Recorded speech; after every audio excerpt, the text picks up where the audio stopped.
ये है इस वक्त बड़ी नदी कराची की, जो कि आपको नज़र आ रही है। ये एक साइड का व्यू है।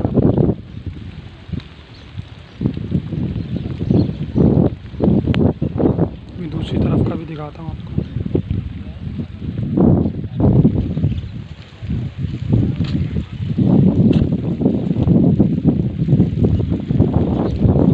इस वक्त अभी थोड़ी जो बारिश हो रही है उससे ये पोजीशन है यहाँ की।